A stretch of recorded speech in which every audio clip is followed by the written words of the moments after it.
Hello students, कैसे आप सभी? आज बड़े दिनों बाद वीडियो बनाने का मौका मिल रहा है यहाँ पर। ओके, तो स्टार्ट करते हैं। लगभग अब हमारा ये टॉपिक एंड होने वाला है। इलेक्ट्रिक फ्लक्स बचा है ये हमारा। ओके, और 2-3 टॉपिक और बचे हैं जिसमें हमारा गॉस थ्योरम हो जाएगा और उसके एप्लीकेशन वगैरह रहेंगे। कंटीन्यूअस चार्ज डिस्ट्रीब्यूशन इसके बाद ही हम पढ़ेंगे। ओके, तो कुछ टॉपिक और रहने वाले हैं, फिर ये चैप्टर हमारा एंड होने वाला है। ओके, तो स्टार्ट करते हैं बिना किसी देरी के। सबसे पहले हमारा टॉपिक है आज का इलेक्ट्रिक फ्लक्स। तो इलेक्ट्रिक फ्लक्स क्या होता है, जैसे समझो आपके पास अगर कोई एरिया है, ठीक है, जैसे मैंने बोल दिया कि कोई सा भी आपके पास अगर एक एरिया है, तो उस एरिया में से कितनी इलेक्ट्रिक लाइन निकल रही है, उसको हम क्या बोल देते हैं? Electric flux. क्या बोल देते हैं? Electric flux. ओके, तो अगर आपसे कोई ये पूछता है कि इलेक्ट्रिक फ्लक्स है क्या, तो आप सिंपल आप ये बोलोगे कि जो भी आपके पास एरिया है उसमें से कितनी इलेक्ट्रिक फील्ड लाइन गुजर रही है और वो कैसी निकलनी चाहिए? नॉर्मली। कैसे? नॉर्मली। तो उस पूरी जितनी इलेक्ट्रिक फील्ड लाइन निकलेंगी उस एरिया के अंदर से, उसको हम क्या बोल देते हैं? Electric flux. ओके, यही हमारा इलेक्ट्रिक फ्लक्स होता है। क्या बोलते हैं इसमें? The electric flux through a given area held inside and the electric field is the measurement of the total number of electric lines. Total number आपको देखना पड़ेगा इलेक्ट्रिक लाइंस का। और देखो इसमें बोला भी है, सब क्या बोला है? Held inside.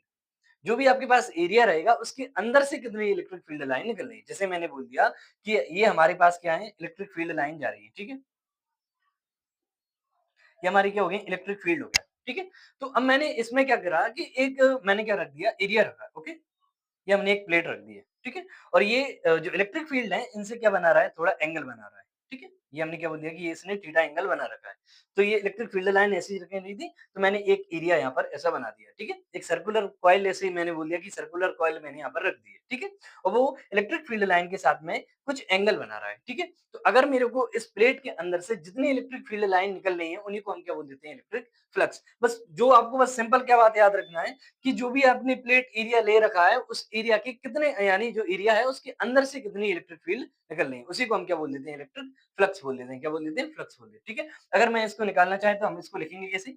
फाई इक्वल में क्या हो जाता है? ई डीएस, ठीक है। डीएस आपका छोटा सा एरिया हो जाएगा। अगर आप उसका इंटीग्रेशन कर दोगे तो आपको क्या मिल जाएगा? टोटल आपको उस एरिया का जितनी भी इलेक्ट्रिक फील्ड लाइन निकलेंगी वो आपको मिल जाएंगी। ओके, अगर मैं इसको वेक्टर फॉर्म से हटाकर और लिखना चाहे तो हम इसको कैसे लिख सकते हैं? इंटीग्रेशन ई डॉट डीएस, क्योंकि डॉट प्रोडक्ट है तो ईडीएस क्या हो जाएगा हमारे पास? Cos theta. क्या हो जाएगा? Cos theta. ओके, अब देखो यहाँ पर बात क्या है कि ये भी एक एक टाइप का क्या है? वेक्टर फॉर्म है, ये भी वेक्टर फॉर्म है। तो जो हमारे पास जो इलेक्ट्रिक फ्लक्स आया है वो इलेक्ट्रिक फ्लक्स कैसा आया है? हमारा स्केलर। कैसी क्वांटिटी होगी ये? स्केलर क्वांटिटी होगी,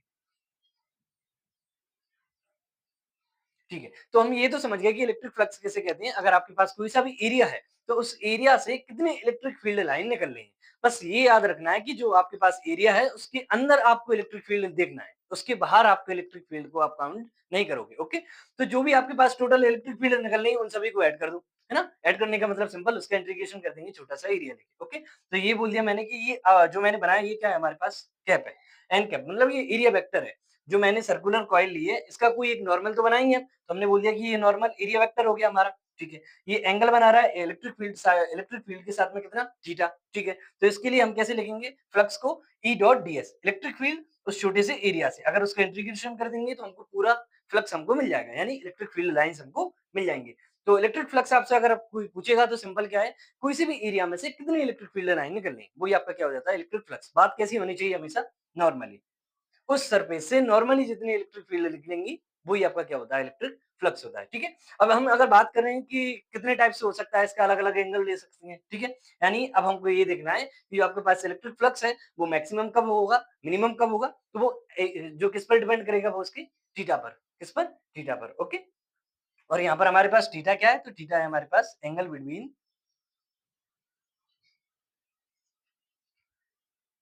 electric field and area vector. Okay, अब हम ये देखेंगे कि इलेक्ट्रिक फ्लक्स हमारा कब मैक्सिमम होगा, कब मिनिमम होगा। तो आप इसका स्क्रीनशॉट ले सकते हैं, फिर आगे स्टार्ट करेंगे।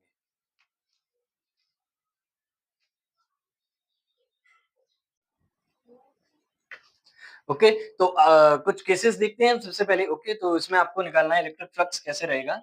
जैसे अगर आपके पास इलेक्ट्रिक फील्ड लाइन इस टाइप में है, ठीक है, ये आपके पास क्या हो गया? इलेक्ट्रिक फील्ड लाइन है। और जो आपके पास सर्कुलर कॉइल है वो कैसे रख दी हमने? इस टाइप में, हाँ,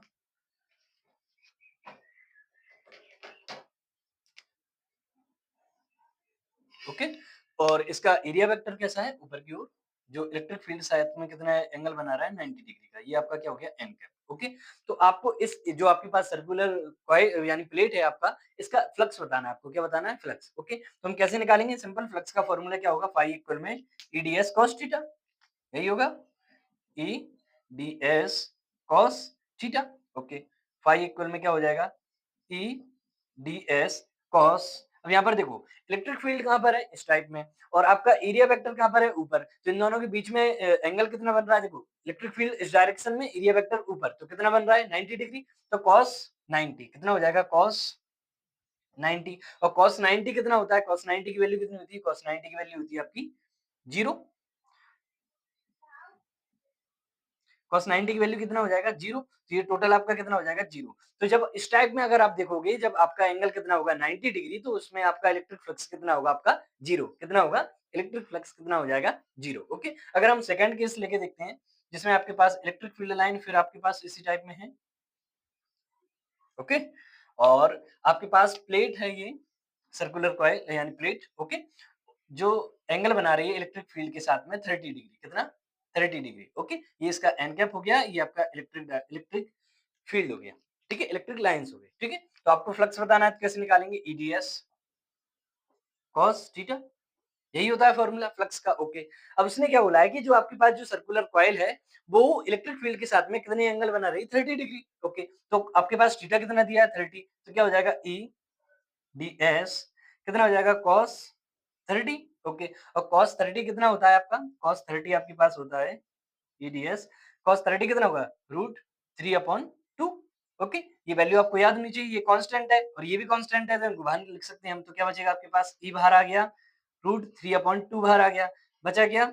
डीएस। अब डीएस आपके पास क्या है? छोटा सा एरिया है। अगर मैं इस पूरे को पूरा कर दूंगा, अगर ये सर्कुलर है तो कितना हो जाएगा? Pi are square.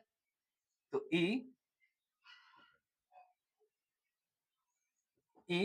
अच्छा, रूट 3/2 हम लिख देते हैं, रूट 3/2।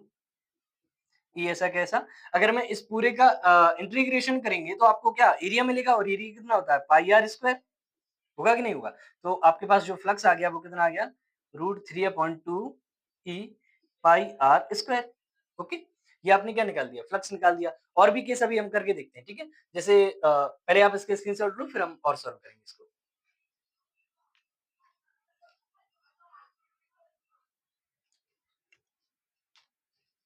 ओके, तो एक और केस देखते हैं हम इसमें। आपके पास इलेक्ट्रिक फील्ड की जो आपकी डायरेक्शन है वो इस टाइप में है। ये आपके पास इलेक्ट्रिक फील्ड की डायरेक्शन है। ओके, और जो आपके पास सर्कुलर जो प्लेट है, सॉरी, ये इस टाइप में है, इसका एरिया वेक्टर इलेक्ट्रिक फील्ड के साथ में। ओके, इसका आपको फ्लक्स बताना है, तो फ्लक्स कितना होगा? तो फ्लक्स का फॉर्मूला क्या होता है? फ्लक्स का फॉर्मूला होता है integration EDS cos theta. Okay, अगर हम बात करते हैं कि थीटा कितना है, तो इलेक्ट्रिक फील्ड भी इसी डायरेक्शन में है, इसका एरिया वेक्टर भी इसी डायरेक्शन में, तो एंगल तो बन ही नहीं रहा, तो एंगल कितना हो जाएगा? 0। ईडीएस कॉस 0, और कॉस 0 की वैल्यू कितना होता है? 1। कितना होता है? 1। तो कितना हो जाएगा? ईडीएस कॉस 0 की वैल्यू कितना होता है? 1, और 1 का मल्टीप्लाई करेंगे तो कोई दिक्कत नहीं है। ओके, तो क्या हो जाएगा? ई और डीएस। इलेक्ट्रिक फील्ड को बाहर लिख दिया, बचा क्या? डीएस। तो ई ऐसा कैसा? डीएस कितना हो जाएगा? Pi are square. Pi are square, ये आपका क्या हो गया? इलेक्ट्रिक फ्लक्स निकाल दिया। तो इलेक्ट्रिक फ्लक्स कब मैक्सिमम होगा, कब मिनिमम होगा, ये आपको देखना होता है। ठीक है, तो अलग-अलग केसेस में हमने अलग-अलग करके देख लिया कि इलेक्ट्रिक फ्लक्स कैसे रहता है। ये आपका टॉपिक कंप्लीट हो गया। अब इसके बाद में हम देखेंगे कंटीन्यूअस चार्ज डिस्ट्रीब्यूशन। तो आप इसका स्क्रीनशॉट ले सकते हैं।